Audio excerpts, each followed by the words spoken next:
नमस्कार दोस्तों आज की इस वीडियो में हम बात करेंगे ब्लड प्रेशर तथा हार्ट रिलेटेड एक टेबलेट के बारे में।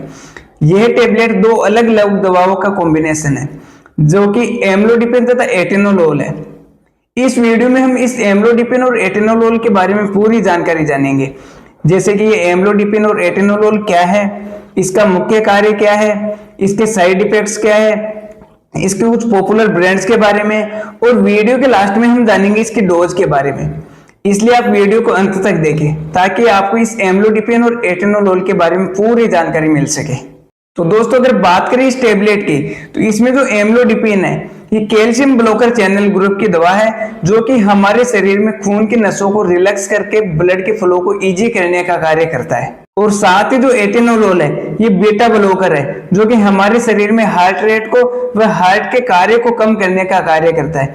इस प्रकार से दोनों दवाएं मिलकर ब्लड प्रेशर व हार्ट रिलेटेड प्रॉब्लम को ठीक करने का कार्य करती है। अगर इसकी स्ट्रेंथ की बात करें तो ये दो अलग अलग स्ट्रेंथ में देखने को मिलती है, जिसमें जो पहली स्ट्रेंथ है वो होती है एम्लोडिपिन 5 mg तथा एटेनोलोल 25 mg कॉम्बिनेशन में, और जो दूसरी स्ट्रेंथ है उसमें एम्लोडिपिन 5 mg तथा एटेनोलोल 50 mg होती है। लेकिन जो ज्यादा चलन में है वो एम्लोडिपिन 5 mg तथा जो एटेनोलोल 25 mg है यही ज्यादा चलन में है। अब अगर इसकी ब्रांड की बात करें कि हम इसको मेडिकल स्टोर पर किस किस नाम से खरीद सकते हैं, तो जो इसके जो ज्यादा पॉपुलर ब्रांड नाम है वो मैं आपको बता दूं, जैसे कि Amlovas 80 tablet, Amlosafe 80 tablet, Amlip 80 tablet, Amlokind 80 tablet, Amlopres 80 tablet. ये इसके कुछ ऐसे पॉपुलर ब्रांड है जो कि आपको हर मेडिकल स्टोर पर आसानी से मिल सकते हैं। हो सकता है आपको इनके अलावा किसी अन्य नाम से भी मिल सकती है, क्योंकि जो दवा की ब्रांड नेम होती है वो वहां के डॉक्टर और एरिया के अकॉर्डिंग अलग अलग हो सकती है। आप कोई भी दवा जिसका कॉम्बिनेशन एम्लोडिपिन और एटेनोलोल हो वह खरीद सकते हैं, कोई प्रॉब्लम नहीं है। अब चलते हैं हम इसकी यूज की तरफ कि किन किन बीमारियों में इस टेबलेट का यूज डॉक्टर द्वारा किया जाता है। तो जैसे कि एक एंटी हाइपरटेंसिव क्लास की दवा है जिसका मुख्य कार्य है व्यक्ति के बढ़े हुए ब्लड प्रेशर को नॉर्मल तक लाने का कार्य करती है। जैसे कि यदि किसी व्यक्ति का ब्लड प्रेशर हाई हो गया हो, जो कि नॉर्मल रीडिंग होती है 120/80 से बढ़कर ज्यादा हो गया हो, तो उस समय ये टेबलेट देकर उसके ब्लड प्रेशर को नॉर्मल तक लाने का कार्य करती है। और इसके अलावा यदि किसी व्यक्ति को हार्ट रिलेटेड प्रॉब्लम हो तो उसके फॉलो अप ट्रीटमेंट में भी ये दवा डॉक्टर द्वारा दी जाती है। जैसे कि आपने कई बार देखा होगा किसी व्यक्ति का ब्लड प्रेशर अचानक से बढ़ जाता है और उसको ब्लड प्रेशर बढ़ने के कारण उसका जो जबड़ा है वो तिरछा हो जाता है यानी मुड़ जाता है। उस समय भी ये दवा डॉक्टर द्वारा देकर उसके ब्लड प्रेशर को कम करके उसके जबड़े को सीधा करने का कार्य करती है।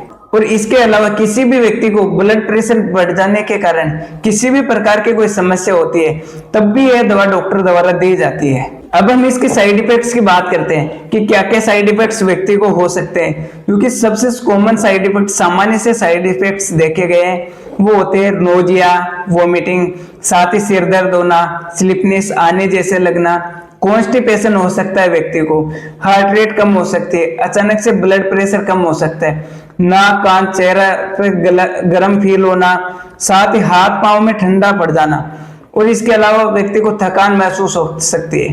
ये कुछ सामान्य से साइड इफेक्ट्स है जो कि व्यक्ति को देखे गए हैं।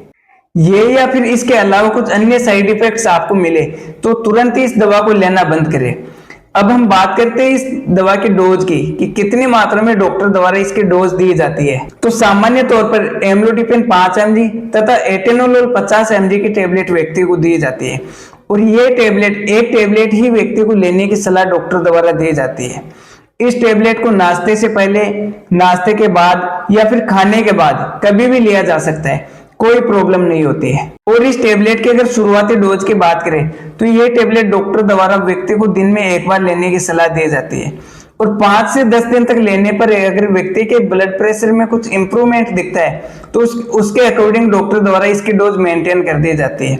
और यदि किसी व्यक्ति को 5 से 10 दिन तक लेने पर ब्लड प्रेशर में बिल्कुल इंप्रूवमेंट हो जाता है तो ये डॉक्टर द्वारा बंद करने की सलाह भी दी जाती है। अब अगर हम बात करें कि इस टेबलेट को डॉक्टर द्वारा कब तो दिन में एक बार दिया जाता है और कब 2 बार दिया जाता है, तो यदि किसी पेशेंट का ब्लड प्रेशर 150/80 या 85 हो गया हो तब तो दिन में एक बार दिया जाता है।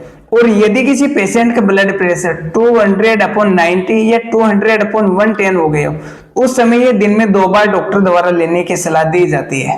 और फिर भी यदि किसी व्यक्ति का ब्लड प्रेशर कंट्रोल नहीं होता है तो इस दवा के साथ में डॉक्टर द्वारा कुछ एडिशनल मेडिसिन भी ऐड कर दी जाती है और कुछ स्थितियों में लेसिक्स इंजेक्शन भी लगाया जाता है, जिससे कि एक बार के लिए व्यक्ति का ब्लड प्रेशर कंट्रोल हो जाए, सामान्य आ जाए।